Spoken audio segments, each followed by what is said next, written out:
Dans une de ses pensées, Pascal évoque la grandeur de l'homme. Nous avons une si grande idée de l'âme de l'homme que nous pouvons souffrir d'en être méprisés et de n'être pas dans l'estime de l'homme. Et toute la félicité des hommes consiste dans cette estime. Recevoir l'estime des autres. Voilà pour le grand Pascal la clé du bonheur. Cette réflexion peut nous paraître étonnante, tant le christianisme invite l'homme à vivre sous le seul regard de Dieu, en se détachant pour être plus libre du regard des autres. L'auteur de l'imitation de Jésus-Christ place sur les lèvres de notre Seigneur ces paroles. Si vous faites dépendre votre paix de quelques personnes à cause de l'habitude de vivre avec elles, vous serez dans l'inquiétude et le trouble.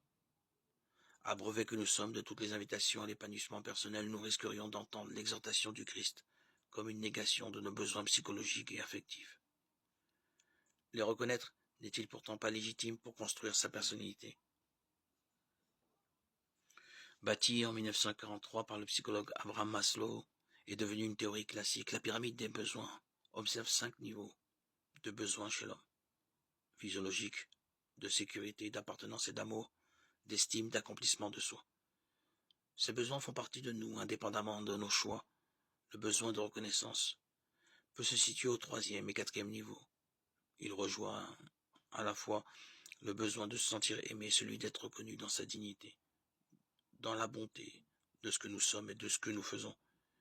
Il révèle notre besoin d'appartenir à un groupe et pour cela d'être confortés dans l'estime de nous-mêmes par ceux qui nous entourent. Nous ne sommes pas à la mesure de toute chose et par conséquent nous avons besoin d'être estimés par les autres pour grandir dans le juste amour de nous-mêmes voulu par Dieu.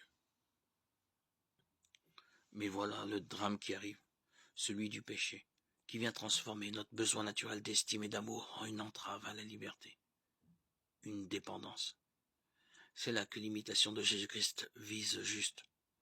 Le besoin devient un impératif qui nous fait dépendre du regard des autres, sur un mode servile. Le péché détruit la paix dans l'âme et nous empêche de nous aimer tels que nous sommes. Être reconnu et estimé par les autres devient donc une urgence qui pèse sur eux comme sur nous-mêmes. Notre besoin de reconnaissance est traversé par une blessure fondatrice d'une manière plus ou moins violente. La vie nous fait découvrir que les autres, même et surtout nos plus proches, ne peuvent pas le combler. S'ouvre ainsi une brèche qui permet à l'amour de s'immiscer. Les paroles du Christ peuvent ainsi se faire entendre à l'oreille de notre cœur. Si quelqu'un veut venir à ma suite, qu'il renonce à lui-même, qu'il prenne sa croix et qu'il me suive. Matthieu 16, 24. Venez à moi, vous tous qui peinez et ployez sous le fardeau, et moi je vous soulagerai. Matthieu 11, 28.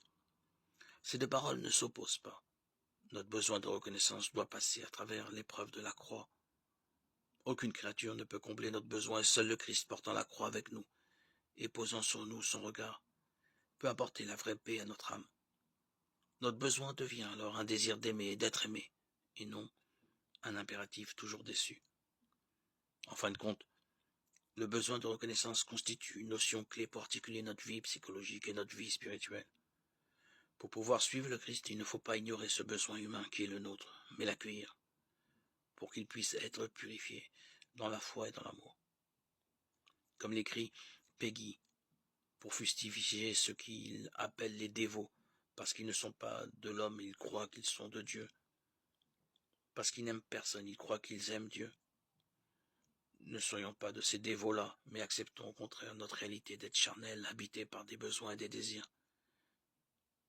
S'il nous faut lutter contre la chair pour vivre sous la conduite de l'Esprit Saint, ce ne peut jamais être au détriment de notre humanité voulue, aimée et sauvée par le Christ.